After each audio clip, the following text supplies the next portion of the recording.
Lieutenant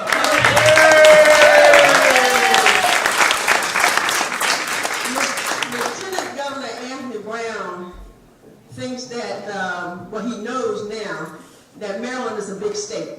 Everybody said that Maryland is small, but once you start campaigning, Maryland is a big state. The elected officials will speak at groups like this, large groups like this, and larger groups throughout the state. He cannot do it by himself. So he needs people like Sheriff Melvin High, who has Prince George's County wide constituency. He's going to need Senator Ulysses Curry, who represents one of the largest voter-rich areas in the state. He's going to need Senator Joanne Benson, who represents this area, will be representing this area, okay, which is a voter-rich state. And we have district, and we have Delegate Marvin Holmes, who represents 23rd Legislative District, 23B, and now I think he has 1/3 of Prince George's County that he's going to be representing. Several years ago, when I was in the House of Delegates, a young man came from the 25th Legislative District to Annapolis, Maryland. I had the opportunity in meeting him, and we became instant friends.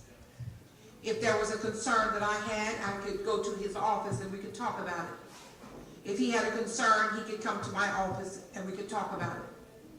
If there was a disagreement, we would go in the room and close the door. I always won, of course. But we shared a wonderful relationship. He is a veteran. He is a veteran. My husband was a veteran. This young man probably is one of the sharpest delegates that ever came to Annapolis. And everybody in Annapolis talked about the depth and the breadth of his intelligence. A wonderful father to 2 children. And he now has a wonderful, wonderful wife that I am very jealous of. Along with a few other people whose names I will not call. He has done an exemplary job in representing the great state of Maryland. He is from Prince George's County. We would be really crazy if we did not step up to the plate to give full, unwavering support to our very own, who will be the first African-American governor for the great state of Maryland. Let's give him a hand.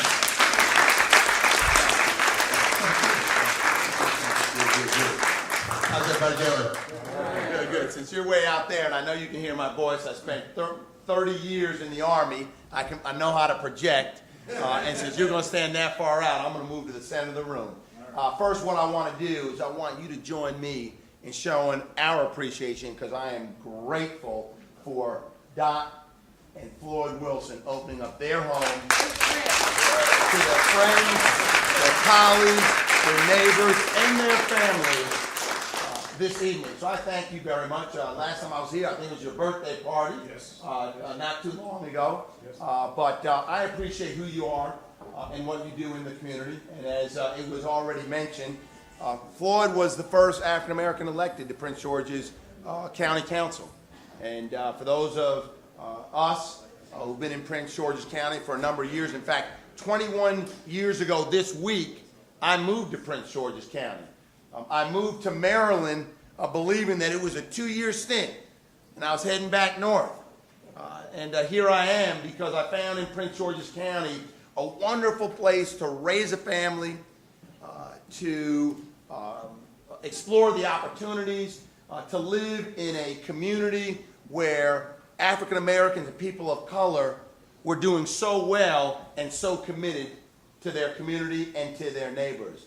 So it was only maybe a few months after moving here that I decided that Prince George's County was where I was going to call home for the rest of my life.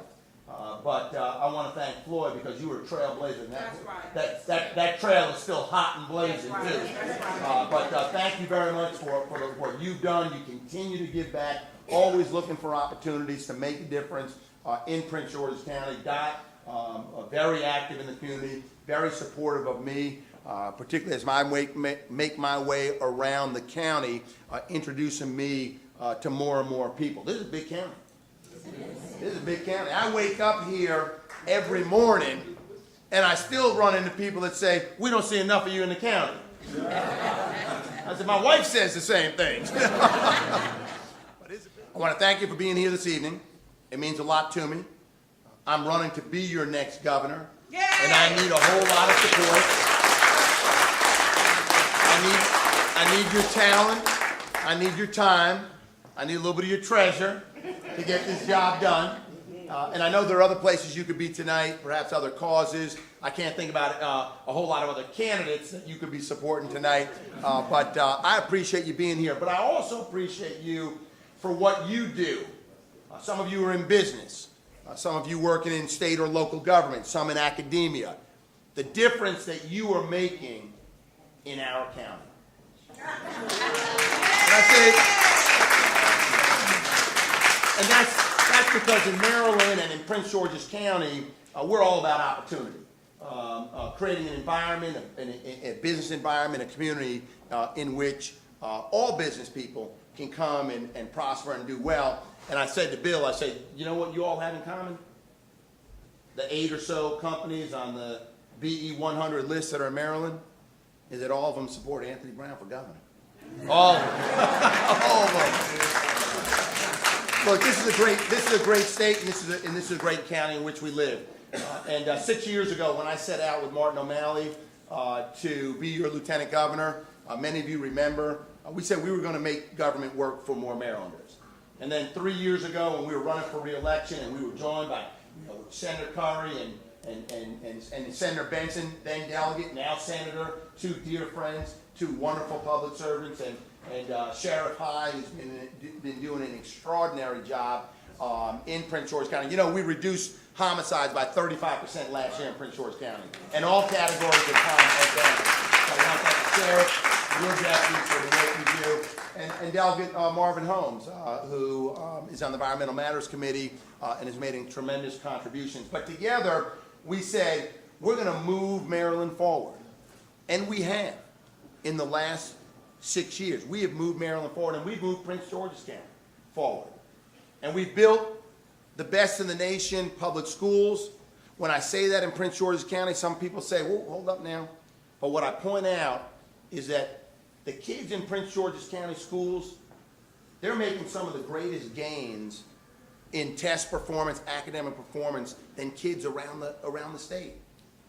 Than kids around the state. So right now, we're not where we want to be as a school system, but you know what? The future's bright. Our kids are doing better each and every year. Parents are getting in there. We're supporting teachers and administrators. Yeah, we got the bumps in the road, but you know what? We're doing better today. And Georgia County maintains a AAA bond rating thanks to the leadership of Rashawn Baker, our county executive, and Maryland has a AAA bond rating. Gives us the opportunity to invest in our great state. This is a great state, this is a great county, but I'm running for governor because, like you, I believe that Maryland can be better. I think we can build on our successes, take on our next challenges, build a better Maryland, but we got to build a better Maryland for more Marylanders. Not just Marylanders in that county, and not just Marylanders in that county, but Marylanders in every county, starting right here in Prince George's County. Thank you for allowing me to see myself the way you see me. Thank you.